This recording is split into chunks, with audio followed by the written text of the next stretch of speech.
Hey everybody, welcome to the first Level 5 Virtual TeachMeet. We're excited to try this out digitally. We've only run these TeachMeets in the past in person where we can shake hands and say hello to everybody, but let's test it out. So Level 5, that's where we're hosting it from here. We are an innovation center that offers a wide range of learning experiences for students, for teachers, for anybody that's interested in something creative. Today, we have 8 fantastic speakers that are going to share on a wide range of creative learning experiences that they're doing in virtual schooling at their specific schools.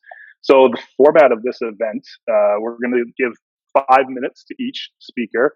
And they're going to be able to share whatever they're giving out to us, and then we're going to try to keep it pretty tight on a timeline. We have a fun way of doing this in the past at TeachMeets. When they go to their 5-minute mark, we're going to ring a little bell like this. Actually, I have Jessica over here keeping time on this. She's going to come over and say hello, I think. Yeah, so she's going to keep time for us. And then at 5 minutes and 15 seconds, to make sure that you keep on pace, she's going to ring this giant gong. And then again at 5 minutes and 30 seconds, if you're still going, go over and over and over. This isn't something that we're doing to be malicious. It's more of a fun way to keep this on pace and keep everybody pretty concise. At the end of the presenters, the presentation, we're going to take one question. And what we're going to be using for this is a interactive Padlet. So if you could, I'm going to share my screen right now with you. All right, so I think everybody can see it. This is a Padlet that we're going to be using. I've shared it out in email before, and I'm going to share it out in the chat box to the right, so you can access this. I will share that out in just a moment. So each speaker here on the side has a column for their questions. If you notice, I put sample questions on each of these columns. And actually, Nisha already posted a question on here. You can add a new question to this, and you can like other questions. You can comment on it. What we're going to do is take the question that has the most likes at the end of the presentation, and then we're going to ask it live to the presenter. After we're done with all the presentations, we're also going to take this Padlet. There's other places on here. So what are you still wondering? What tools and resources? Share one way you can build community with your students and staff and parents. So there's multiple things. We're going to take about 15, 20 minutes after we end the call, and some of the speakers have agreed to stay on and answer questions that might not be answered during the presentation, because we only have time to take one of those. So I'm going to stop sharing my screen, and let me see if I can get that chat put into the chat window. So if you open up your chat window, you should receive a link to that. You may have to select it and put it in if it's not live for yourself. Otherwise, I sent it out in an email as well beforehand. So give some people some time to get onto that Padlet. And then John's going to open up the chat after that. So, all right. The last thing I'm going to say is there might be some challenges with this. Don't worry about it. We're going to record the whole webinar live, and we're going to share it back out with you. So if you get kicked off, no problem. We want to try to keep this as loose as possible. We know that during these challenging times that not all virtual stuff goes as planned, but we want to stay positive with it. We have some fantastic speakers that have taken time out of their day to plan this out, to share some of this fantastic stuff they're doing. So without further ado, I'm going to mute my microphone and let Eunice Thorin come and share about Visual Aid. This is a nonprofit initiative that he's been starting. He's coming to us all the way from Sweden. Eunice, you're all set? I'm ready. All right. Hello, everyone. Around the world. I'm standing here in my living room in Stockholm, Sweden, and since I only have 5 minutes, I will start now with a short lecture. So, can you hear me properly now, by the way? Okay, good. All right. I used to talk about digital and visual quality um, in education, and I really don't mean that teacher, teachers must create the most fantastic videos ever. Not at all. I just want to encourage all of us to make sure that the teaching material, learning material is accessible, media pedagogic, and at least a little engaging. How does that sound? All right, let's start with maybe the most important uh, topic, accessibility. Because with uh, uh, if we don't have an accessible material, we might just not use it at all. I'm talking about sound quality. That's one thing. If you fail with your audio when you're recording yourself, when you're recording a Zoom lecture or whatever it is, then you don't have a accessible learning material anymore because the students can't hear what you're saying. And then we have the texting part. What about all those students and people all around the world that has difficulties to hear? In Sweden, I think we have 1.5 million people that has those difficulties. Texting videos is crucial and not that hard. I'm trying my best to text my own video lectures and pedagogic video shows. And with some training, you can text a video, 10-minute video in, let's say, 1 hour. Just listen what you're saying and you're texting. And I'm using a Camtasia for that, the video edit app. I used to say that that video edit app is for digital learning and visual learning what PowerPoint has been to classroom education. But we will talk more about video editing soon. Accessibility, yes, we are still here in this area. Streaming, is that reliable to count on students that have proper, decent bandwidth? I don't think so.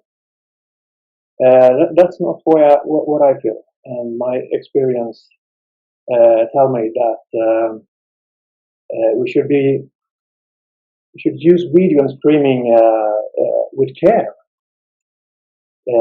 Everything doesn't has to be video, not at all. You should use video when it's time to use video, and in between you can use just audio or pictures or well, there are a lot of media concepts that could be combined with live sessions, live chats. So yeah, so that's I will move on quickly now. Accessibility really important, but then I would say it's not unimportant to have some skills in media pedagogy. And what is media pedagogy? Well, for me, is that is how you're using different kinds of media in a pedagogic way. For example, instead of just cutting in and out on a recording of a lecture, well, then you easily can work with that material to make it more media pedagogic in a decent video editing as Camtasia, for example, where you can zoom in on different parts of your slide, where you can add keywords afterwards, where you don't have to record your PowerPoint again when you see a mistake in it. Once everything is inside your screen recording and your video editing app, it stays there and you can work and you can update it just like that. So that's a little bit about media pedagogy. And last but also important. Why shouldn't our students be engaged of our digital and visual learning? Engagement. You can be so engaging with visuals, with video, audio visuals, animations, and so on. Even just with finding decent still pictures, photos, and work with them in a creative way in edit and just add a voiceover. That could be really, really nice. You can zoom in on still pictures. Doesn't have to be video. No, no, no. So that's what I think. But how can we time? How much time do I have left? Not much. I think you got about 10 seconds. Oh shit! All right. And also, used to talk about this you can do yourself with smartphones. I'm recording myself right now. I have a mic here to my smartphone, and actually I have one, two. Yeah, that's one. All right, Eunice, sorry, time's up, but thanks for sharing. I'm going to take a question from the Padlet. It looks like I wasn't able to get the Padlet out right away, so I'll ask the sample question I have. Actually, yeah. So Teresa Murphy is asking a question. What video editing software would you recommend for schools? Her school is using Loom right now. What would you suggest using? I worked 10 years at the Royal Institute of Technology in Stockholm, Sweden, and I always recommend Camtasia for all teachers there. I worked as a teacher coach for them the last couple of years. And Camtasia, I've seen teachers learn that so fast. Even students learn even faster. But is that a free software? That's not free, but okay. Again, why should everything be free? Important. True. We have other things. Pencils cost money too, you know. Ask your leaders. You know, get money from them. All right. Thanks, Eunice, for sharing out. If you could put maybe a link to that on the Padlet as well, that video recording software that you recommend, that would be fantastic. So next we have Beth Sterry up. She's going to share with us about synchronized learning and how it impacts student voice. She's an RVAS coach, math coach at Rift Reviews International School here in Bahrain. Beth, you there? You ready to take it off? I am here, and here we go. All right, as Luke mentioned, I'm currently at Rifa Views International School, and today I'm going to share some synchronous learning strategies so that you can increase engagement and invite more student voice into your synchronous lessons. For students, I often share ground rules. I'm going to zoom right through these because I know you guys are all on mute and we have no distractions today. A virtual parking lot is often beneficial in your synchronous classrooms. Today, ours is the Padlet. The first strategy I would like to share can be used as a start without a start, and that is a continuum. I have 3 samples of continuums here that I can have students interact with. This is the first one is a history example where you can have students grab a text box, type in something that happened between 18 and 1900, put their name, and not only can you check on their learning, but you can see who is with you. Another example would be for reading language arts. This one is a protagonist and antagonist. I'm not a reading language arts teacher, so that's where I stopped with my example. Here are some math examples, and you can vary this according to grade level. All they do is take the text box, drag it to where they think it should be on the number line. It's a good way for you to check in on their understanding of current content or as you spiral back to other content.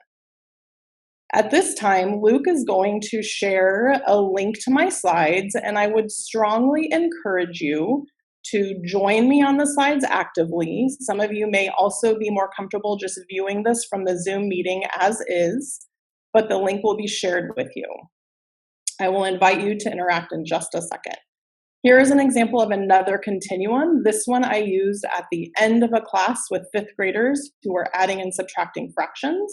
And they pulled the smiley face, and you can see even in the size of the smiley face on number 2 that this student definitely needed more support. And we asked that student to email their teacher for the specific help that they think they need. And then another meeting can be held afterwards. Now I would like to have you join me. I see many of you, 12 to 20 of you are on slide number 9. If you could pull your own smiley face and put it anywhere between 1 and 5, and this is about your comfort level with teaching synchronously. Maybe you've never done it and this is the first you're hearing about it. Maybe you have experience, but you're always interested in learning new ideas. You can do this on either slide 9 or slide 10, but I welcome you to do this with me. Hop on down to slide 9 or 10, please. Okay, and I'll wait for a couple people to drag that over just so I can make sure that it's working, and it's also my assessment to see if you are understanding what I am sharing with you. All right, I'm going to keep on moving. So please consider how you can use continuums in your online synchronous classroom and how you can make it just right for your students at their grade level or your specific content. The next and final synchronous learning strategy I'd like to share with you is the interactive gallery walk. We're going to take those posters off the walls of your classroom and bring them to the Google Slides by an activity with Venn diagrams. On slide 14, you will see that we will be comparing and contrasting teaching at school and virtual teaching. If you're unfamiliar with using a text box, I have those directions for you on the left side of slide 14. You will know where you're going by looking at the right side, and I'm just going to highlight that, thank you. On the right side, you will see which slide you're going to go to. Once you get there, start marking up those Venn diagrams and comparing and contrasting teaching at school and virtual teaching. Unfortunately, I will not allow as much time as I would with students, but I'm going to give you about 30 seconds, so grab a slide. If you end up on the wrong one or you duplicate what's being said, don't worry about it, but I will see you on slides 15 through 23. Go.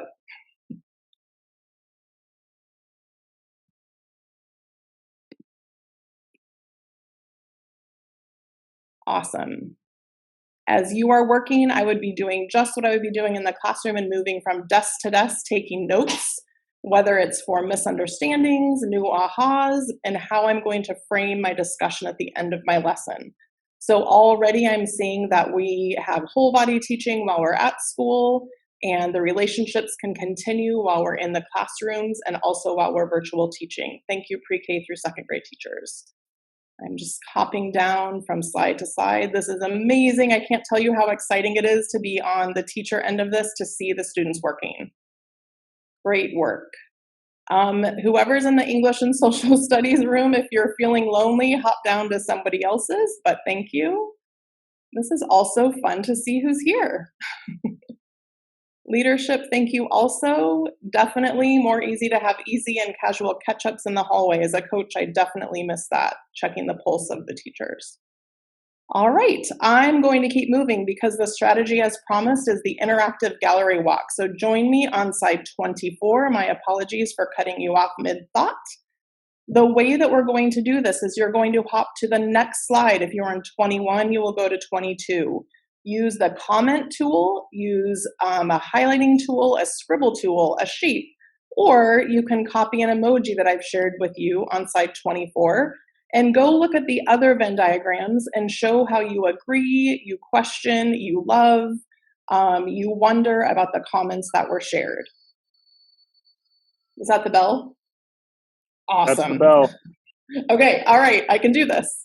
All right, I'm going to go in 5 seconds and I'm going to end on slide 25. So if you are not there yet, meet me there.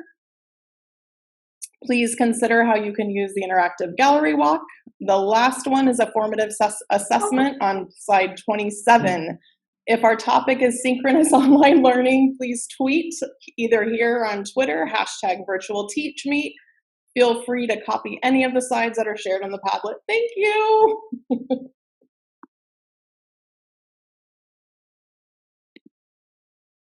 All right, thanks, Beth. That was fantastic. I know it was a lot of information to go through.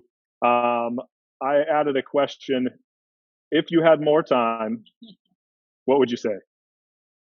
Oh gosh, if I would have more time, I would say check out the slides. I would also say follow at Teresa Wills, who is my professor from a recent synchronous in the middle of the night grad program who has inspired me to take this on. Luke knows that I'm intimidated by technology, but this can be done. Students in a fifth grade classroom are currently learning 3 times a week about fractions synchronously, and they are showing up every day and engaging in the material. If you have questions, please, absolutely, I'll put my email in the text box, but that's also at the end of one of the slides that I shared. Thank you, Luke. Yeah, Beth has some fantastic ideas. She walked through it with me with maybe more than 5 minutes, and it's some pretty great stuff. So reach out to her if you have questions. All right. Thanks, Beth. With that, we're going to say hello to Amira Hatcham. Amira is coming to us from Bahrain as well at Beacon International School as the curriculum director. She's going to be sharing some information on how to maintain mindful moments. All right, you ready to go? Fantastic. Can you see my screen? We can. Yes, assalamu alaikum and good afternoon. Because my topic focuses on mindful moments and mindfulness, I would like to go ahead and invite you. Perhaps we can switch off from being on autopilot and bring in some awareness to this present moment. So I would like to invite you to perhaps put your hands on your heart or your hands on your belly, or one hand on your heart, one hand on your belly. And let's just take together 3 mindful breaths. If you feel comfortable to close your eyes, you can do that. If not, you can simply look down, and let's inhale and exhale together. Inhale and exhale. Inhale and exhale. Inhale and exhale. And it's pretty amazing just teaching our learners about mindfulness and mindful breathing. And they take it back and they teach their families as well. And for the next few minutes, I would like to share with all of you what we have done as a school, as we realize that face-to-face connections is very tough, not even possible or even safe. So we realized, and we wanted to be very intentional and proactive in bringing a sense of humanity to virtual learning. And so our anchor is our vision. Just like all of us want to ensure academic excellence and not interrupting our academic plans with this pandemic, the personal development is a very critical piece to us.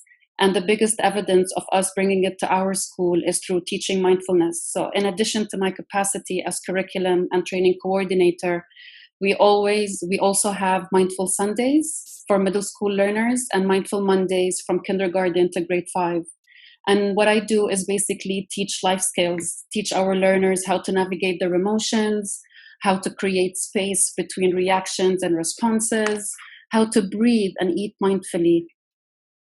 And again, we also realize that teaching and learning is happening remotely. So what we wanted to consciously do and mindfully, we always took pauses as an administrative team, and we decided how can we create empathic connections as we do this. So we wanted to be mindful of our learners, but also our parents, the families, as well as our faculty and staff. So what we did is, thanks to all those conferencing tools, Zoom, Microsoft Teams, Seesaw, we were able to connect our learners together beyond academics. So they just log in and they socialize. And we always start with the social emotional learning check-ins. How are you? How are you doing? What's worked with you? We share also photos of teachers so they get to see them as well.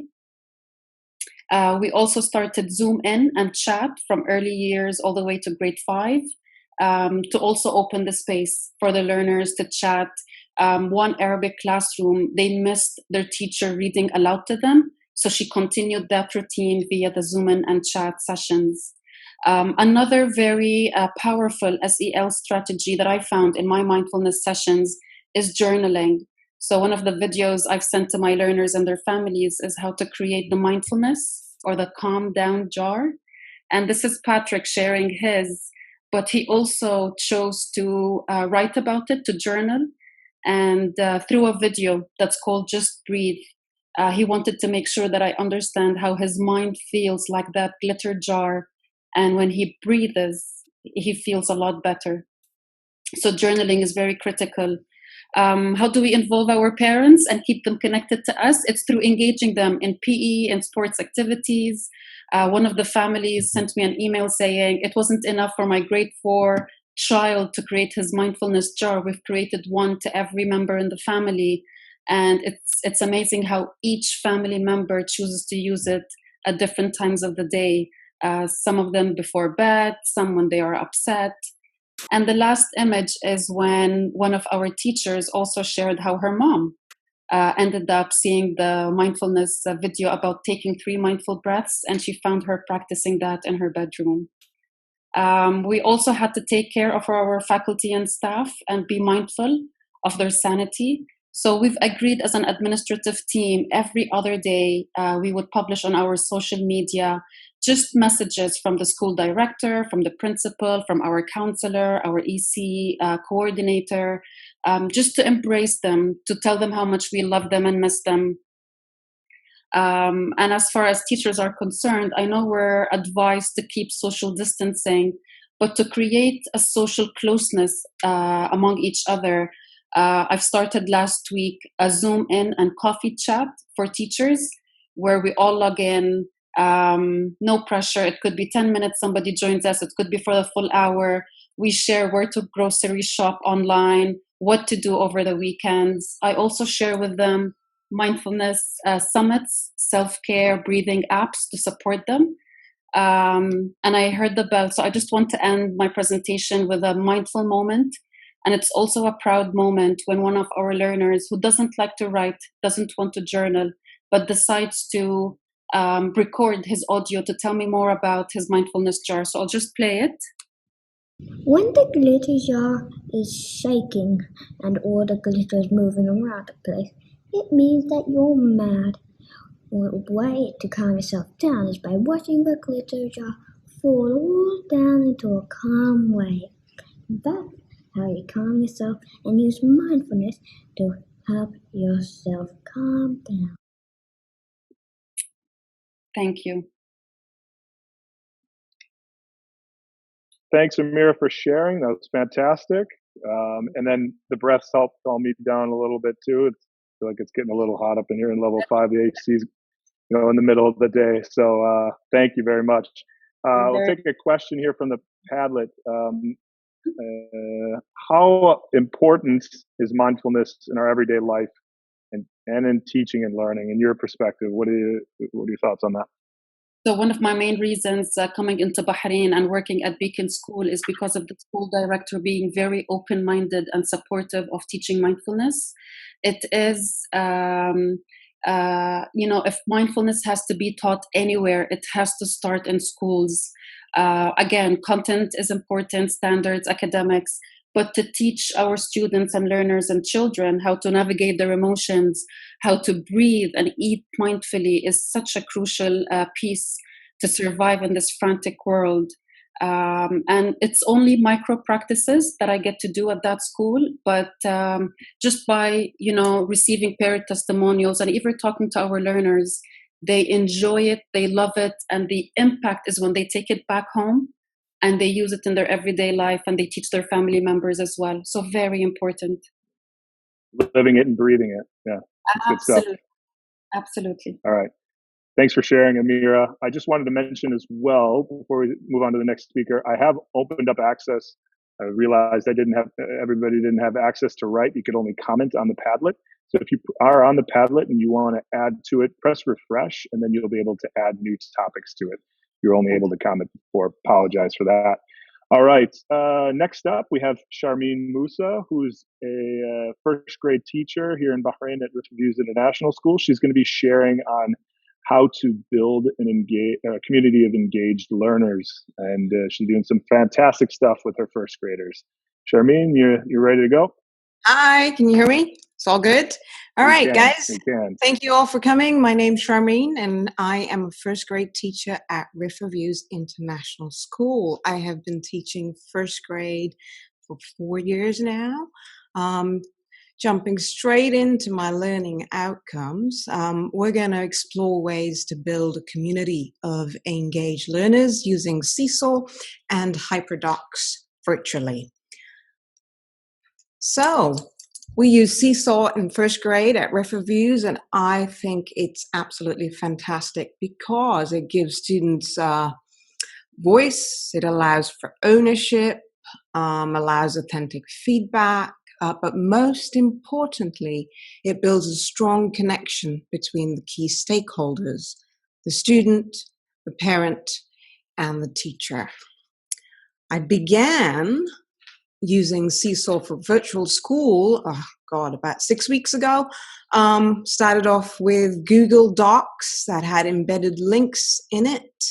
I used messages in a video format every morning, assigned the students tasks that they could finish in their own time at home.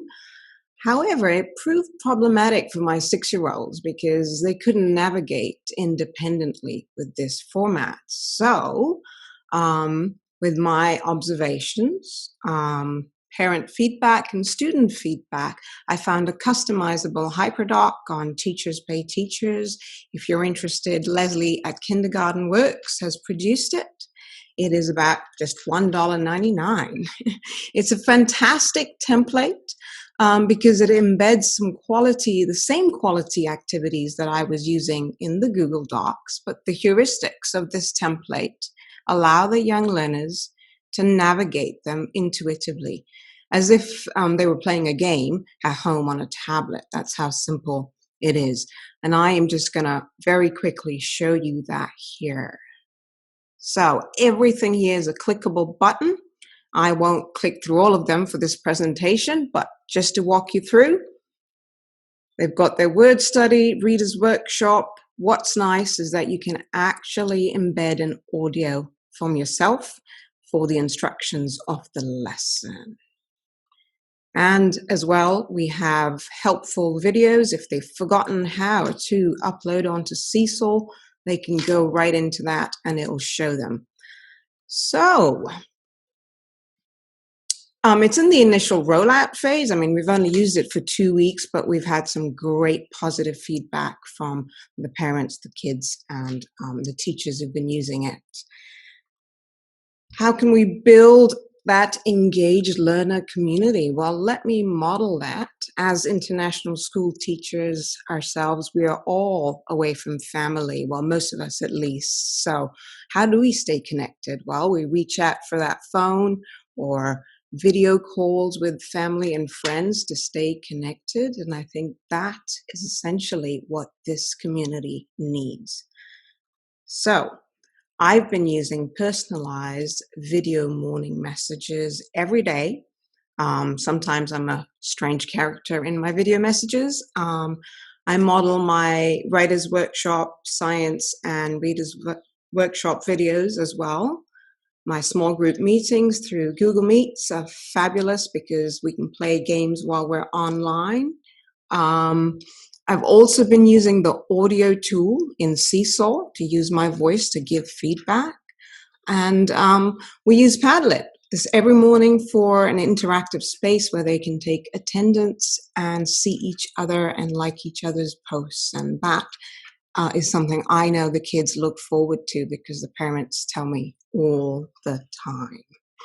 And that is pretty much the end of my presentation. So thanks for listening. And if you have any questions, you can email me or DM me on Instagram and Twitter. Thanks very much. All right. Thanks, Charmaine, for sharing that. We're going to take a question from the blog or the board again. We have somebody that says, I use the audio comments to give feedback to KG2. Have you tried the Seesaw blog function before? Is that something you've utilized? Yeah, I've got the blog going. I think it's fabulous. It's another showcasing of the student work. So I've got it set so I get to choose whose work gets posted. And you can also link with other international schools of first grade and connect with them. But I haven't got there yet. Do you, just to further on, for those of us who aren't, nursery or KG or EC or younger grades, do you think that this model would work? Obviously a different platform than Seesaw, but reaching out to students to build that engagement at all levels, or how do you feel about that? Absolutely. I think as as I was saying earlier, even us as people away from family, the natural thing is to connect, whether it's with a voice or a video. So I do think it would work at all levels. Good stuff. Thanks for sharing, Charmaine. Thank you. All right.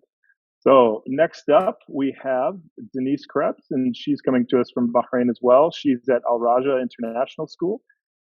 She is a 5th grade English teacher there, and she's going to be talking a little bit about Genius Hour. And I'll plug her book if she doesn't. She has a fantastic book out on on Genius Hour and how to implement it inside your school as well. So Denise, you ready to share? I think you're muted yet. Denise, I think you're muted yet. Unmute. There you Okay. go. You got it. And can you see my screen? Are you seeing my screen? Yes, you can. Okay. Thank you so much. This has been great. First, I just want to share a little bit of why I believe Genius Hour at home is a good thing. On February 25th, 2020, none of us in Bahrain signed up for online courses. We didn't get thrown into distance learning. We were thrown into emergency learning. Therefore, our greatest responsibility is in the relationships that we have and continue to build with our students and families. We must show kindness, compassion, and above all, do no harm to our children with our lessons, expectations, and grading policies. Children are in a life-changing chapter now, and we can have a part in shaping it for their good. That's where Genius Hour comes in. What is Genius Hour? It gives students time to explore their passions, to learn and create something that they choose and will be proud of, and then to share it with the rest of their learning community and perhaps the world. I believe if you do Genius Hour with your students, it will be one of everyone's most memorable lessons during this emergency learning chapter. Before we get to the steps of Genius Hour, I want to point out 2 great apps that you can use for every step of Genius Hour. One is Flipgrid, where students can make videos and give video responses to their peers. And another one is Padlet, we've heard a lot about, the online sticky board that we're using today. Now on to the 6 steps of Genius Hour that my friend Galit Z and I have identified.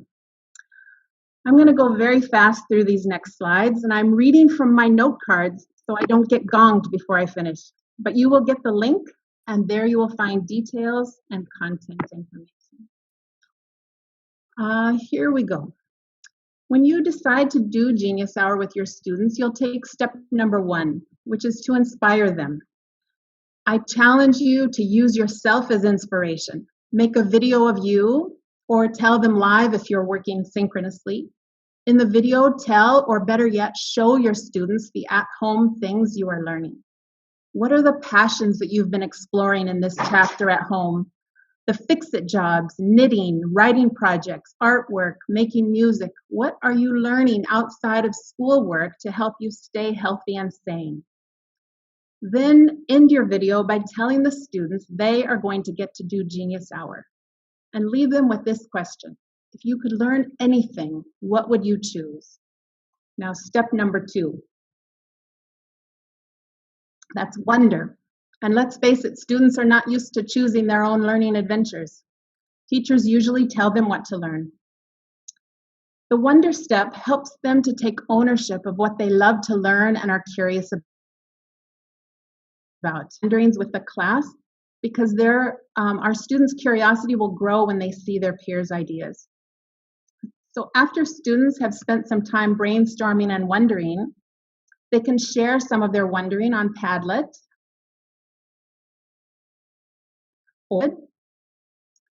And the next step, they will narrow their choices and make it into a question. They commit to just one question to answer during Genius Hour. That's why it should be a big, non-Googleable question. Or their passions into one each: Lego creations, hydraulics, game creation, juggling, Spanish, and bread baking. Now these learners are ready for step 4, which is to learn. Here you can give them 2, 3, or 4 lessons for learning. They can have time to build that Lego creation, to write poems or build a bridge, code a game, or whatever they're trying to accomplish. After your learning time is finished, it's time for step 5. That's to share. Even if it's incomplete at this point, that's okay. This step is the best for a lot of people, especially since we are home. They love seeing one another's projects. And they love having a choice in how they share. It can be as varied as a photo collage, a how-to video, a series of blog posts, podcasts, a book of poetry. The list is endless. And finally, students reflect on their own learning. I asked them to reflect on 2 simple questions. What was your favorite part of Genius Hour? And what is something important you learned? And that's it. Here are the 6 steps in summary. A link to these and more slides along with my contact information. Feel free to reach out. I would love to help in any way that I can. Thank you. Thanks for sharing, Denise. You made it. You made it. Perfect. And fantastic information. I got a question for you that always burns in my mind with Genius Hour and 20% time. And it's, how do I support students that say, I have no ideas, I have nothing, and don't engage with it? Yeah, I think for those students, they need it more than the rest of them. Like I have one student today who made a Flipgrid video, and she has a list as long as her arm. So I have no worries about her. But the ones who don't have ideas, those are the ones who need it the most. So we just keep conferencing with them. So maybe it will be Zoom meetings or phone calls or talking and just waiting to spark an interest. Like, well, what else do you do? What else do you do besides Fortnite, for instance? So you just keep going until you find that spark, and then you help them do that. Now it is going to be harder at home, and my unit isn't over yet, so I don't know for sure. But I think it's going to be harder and different than it looks in the classroom. The classroom, they rub off on each other, and it's more, they have more interactions and able to learn from each other. Yeah. Cool. So, all right. Well, thank you for sharing, Denise, and I'm sure people will have more questions after as well. All right. Next up, we have Jody Gratman coming to us from the American International School in Abu Dhabi, and she is the secondary assistant principal there. She's going to be sharing a topic called "Everything Does Not Exist," and it's about leading during this challenging time. Jody, are you with us? I am with you. All right. I'm ready to go. Can you see my screen? We can. You can? Okay, great. Yep. I had to transition because there was a lot of noise happening, so my internet connection isn't as good in this room, so I hope I don't lose anyone. Hi, I'm Jody Gratman. I'm from the American International School in Abu Dhabi. And I would like to start by saying I am the quintessential type A personality. I live for structure. I live for organization. And that just doesn't exist these days. And so here we are, we're in Abu Dhabi, and we literally get 3 days notice that schools will be closing and that we have to put together a plan. So we meet as a leadership team for 3 days straight, like from 7 o'clock in the morning until like 4 or 5 o'clock in the afternoon. And we put together a plan, and we think we thought of everything. We thought of how to manage everything as it comes to learning. As we transition into the virtual learning sphere. And then we realize we have to change everything. And then we realize after we change everything, we have to change everything one more time. And so in the process, what we've learned as a team and what I've learned personally is that there's no such thing as everything. Because when you're in a time where uncertainty seems to be the norm, you kind of have to change your plans. And that's not really easy for someone like me who's a very structured type A personality. So as we were planning our program, as we were transitioning to virtual learning, these are some of the changes that we needed to make. First, we had to go digital, right? And honestly, like most of these sites are blocked here in the UAE. They don't exist for us. Zoom doesn't exist for us. Google Meet didn't exist for us. MS Teams didn't exist for us. None of these formats or platforms were available to us. So we had to learn all of this very quickly. I mean, some of us were using it outside of the UAE. Some of us may have had VPNs or something and were using them. But still, we had to get the kids online, and we had to get the kids involved in all of this. And then we were trying out different types of software that we weren't normally using. And we're doing all of this in a matter of 3 days.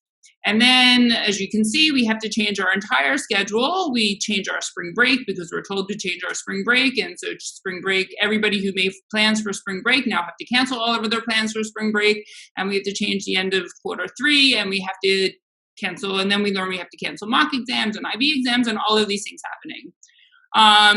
Initially, we decided we were going synchronous. So in that 3 days where we had to plan, we had planned a synchronous program, and we had thought of everything for this synchronous program. We had put everybody onto these platforms, and we were ready to go. We had piloted it with teachers, and we were ready to go.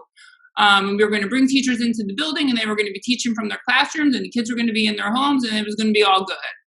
And then we were told, never mind, teachers are no longer allowed in the building.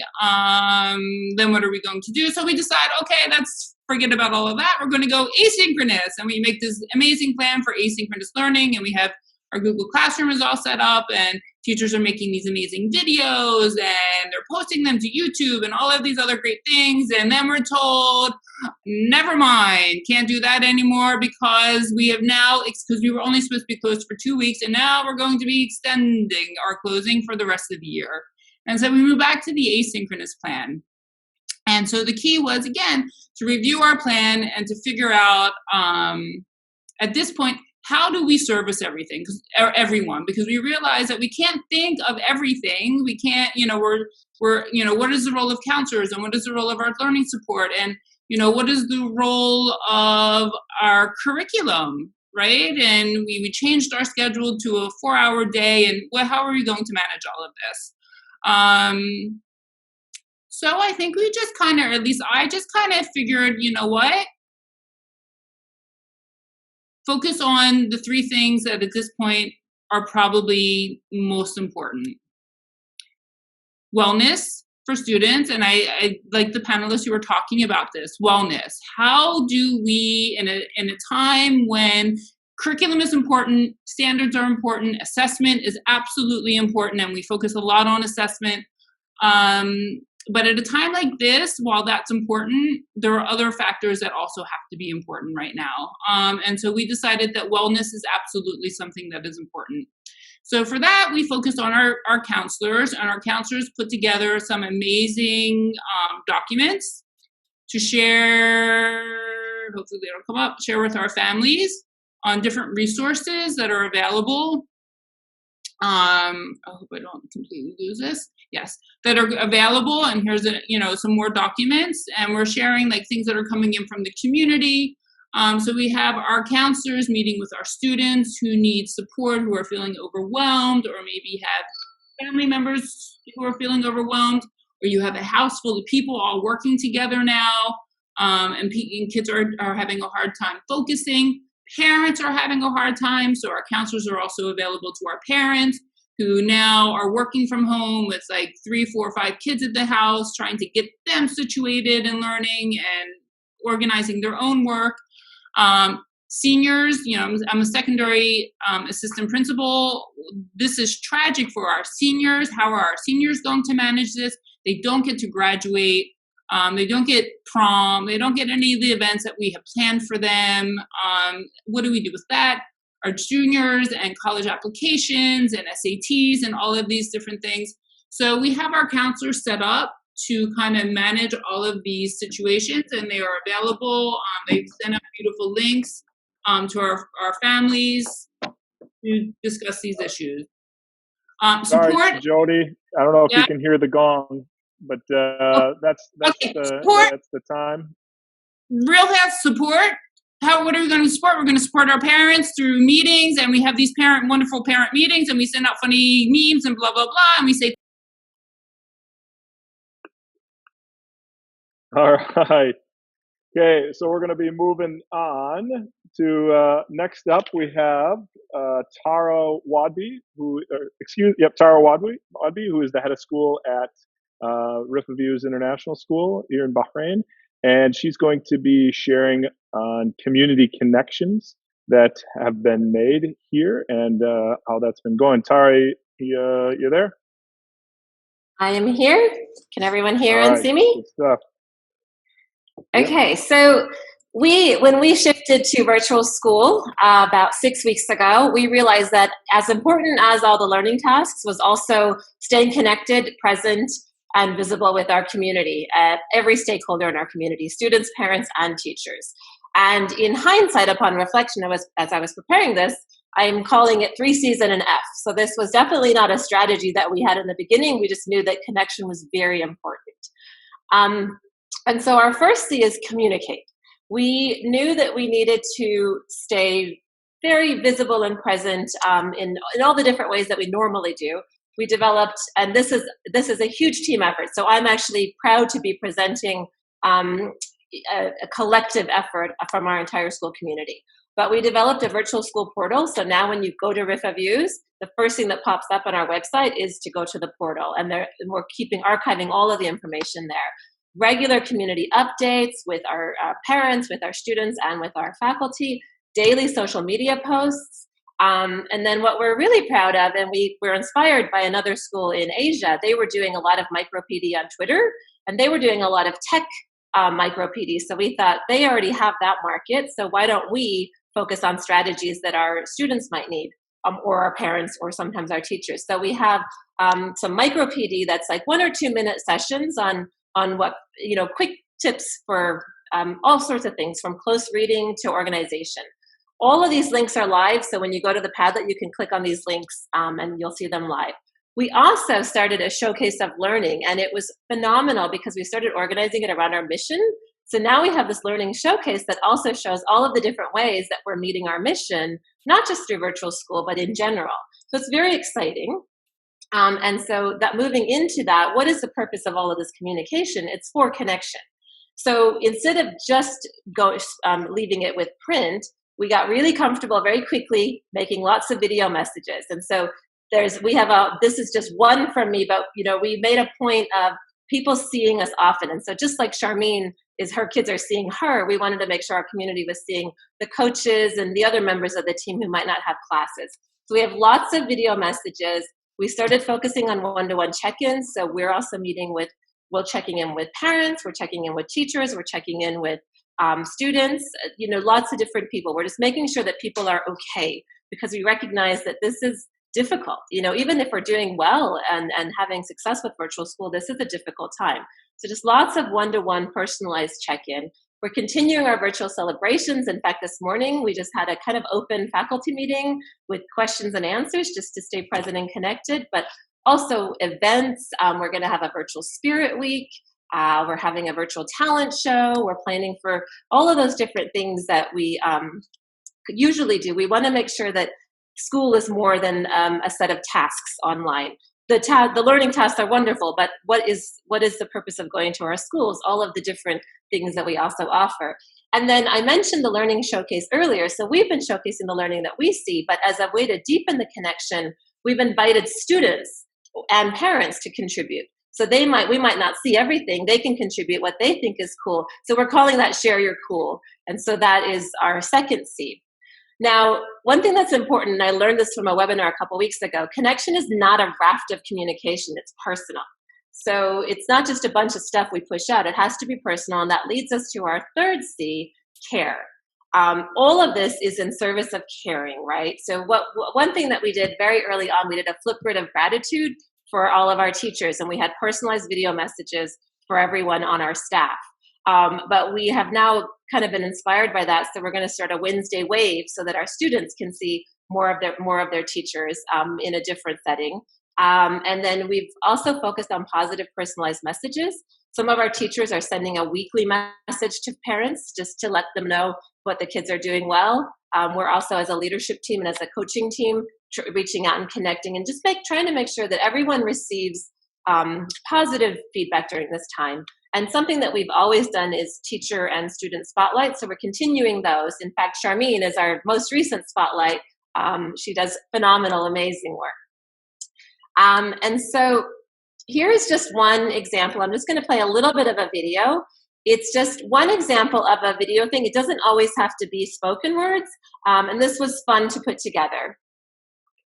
And I will try. And we did this just before spring break.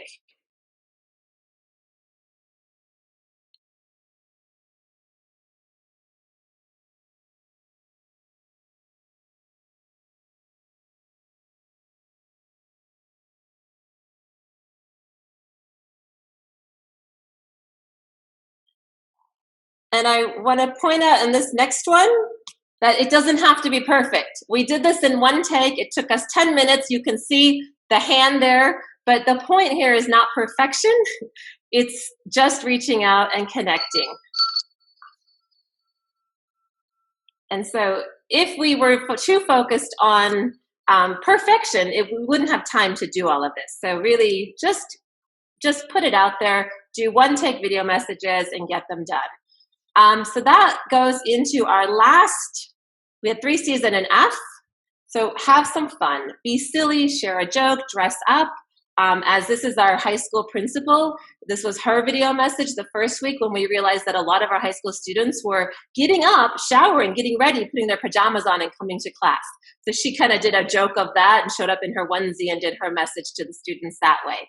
And finally, draw inspiration from our Denny the Dolphin and just have fun and remember that, we can be very serious and there's lots to be concerned about, but we can also just enjoy ourselves, have a bit of dance, let loose, and enjoy.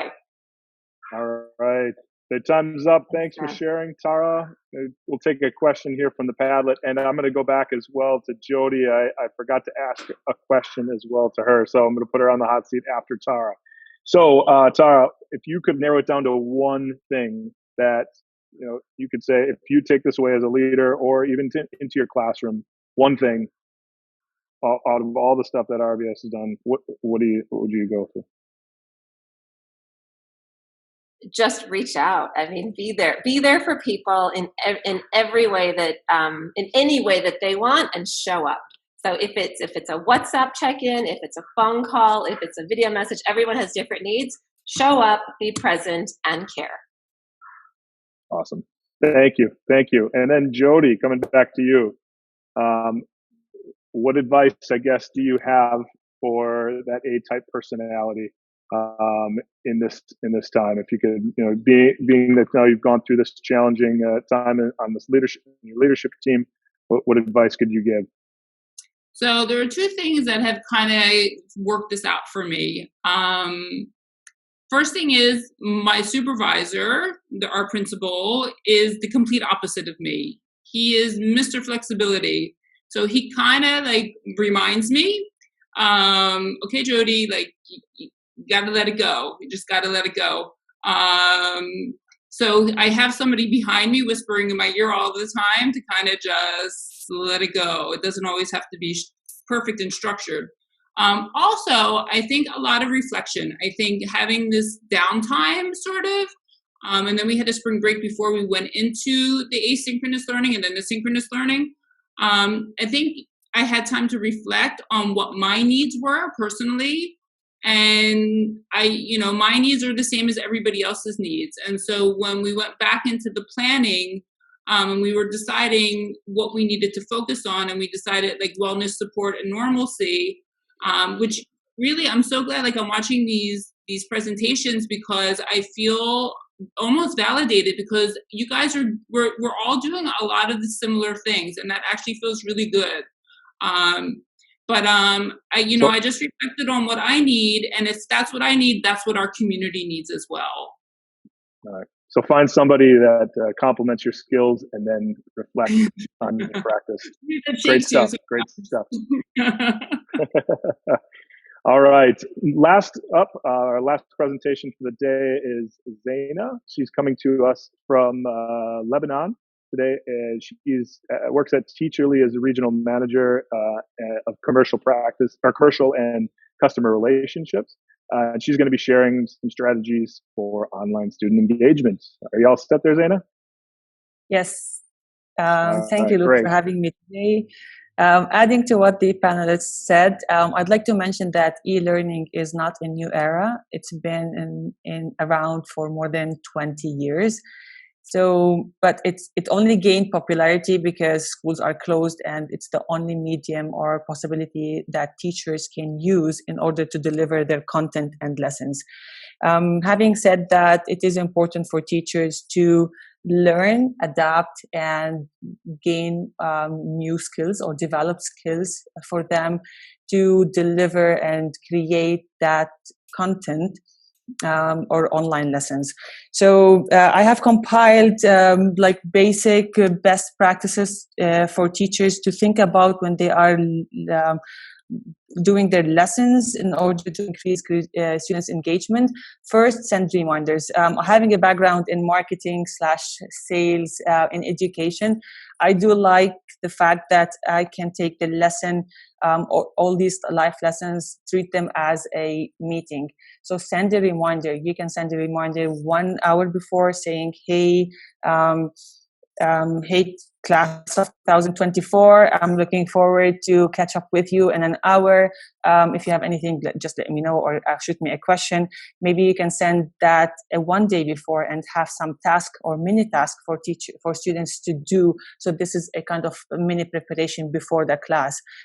Second is deliver in multiple format. It's very important to have a mix of audio, pre-recorded videos, not only going live with the students. So it is, I know sometimes for teachers, it's uncomfortable for them to record a video about themselves, but they get used to it by time. And students, they love to see their teacher delivering that content. So a video of them explaining a model or having an experiment would make more sense. And make sure every time you are live, record your whole lesson. First, it will be accessible to the students anytime they want. Second, they can go back and listen to themselves, and this is kind of the self-development or PD, so they can get better every time they do these live lessons.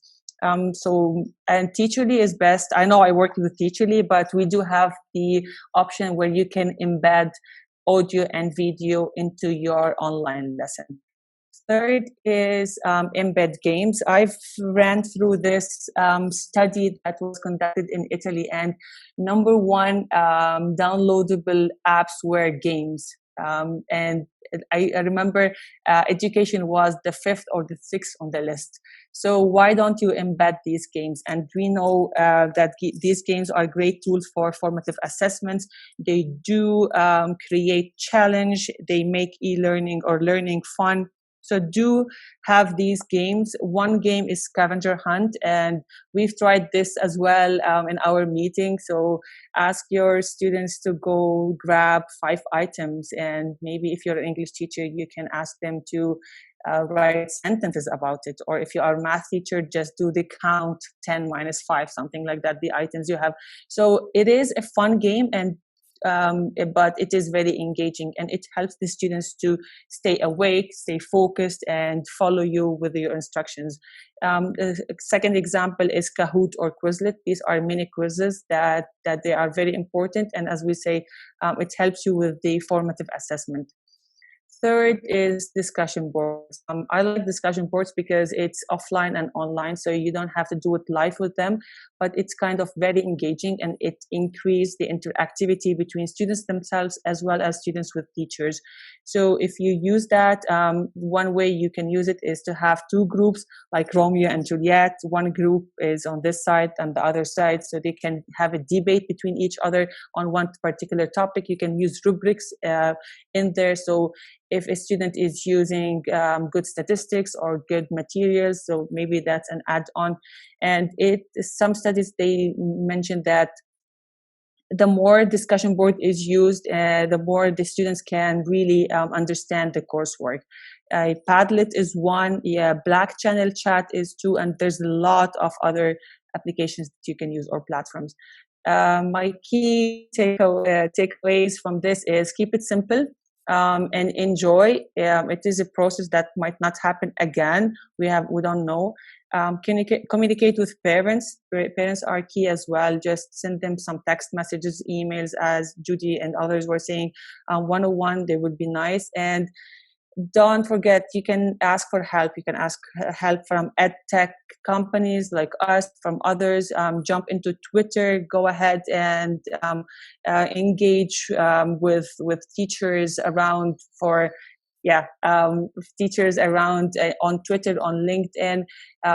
There's a lot of help. Every teacher is using different applications, so they can really give you suggestions. Thank you. Thanks for sharing, Zaina. I'm going to pull a question that's not on the Padlet. I thought it was fantastic that you said it. You said, keep it simple. Can you explain why you said that? And I totally agree, but why? Because, SLTs, like, remember, like, you have curriculums, right? And they cannot be catered right now to online classes. You do have assessments coming up, maybe yes, maybe no. So if you think about all of this when you are doing your lesson plan, you will be overwhelmed. You will be like, what should I do? How should I explain this? How should I assess my students? So you will be overwhelmed, and your only option is the online class. So if you keep it simple, and one more thing as well, in online lessons, online classes, what's important is knowledge and not learning. So there's a great difference between these two. So give whatever you want. You are not a lecturer anymore as a teacher. You are a facilitator. You are a developer of content. But that's it. So if you think about this, you will calm down and you will enjoy the process. Good stuff. All right. Thank you for sharing. That's our final. Thank you. I got muted. Sorry. That's our last presentation. I wanted to quickly send out before we leave the Padlet. So if you look in your chat window, you can grab that again. If you want to do a little interacting at the end of this call, you can go on, ask questions to any of the facilitators.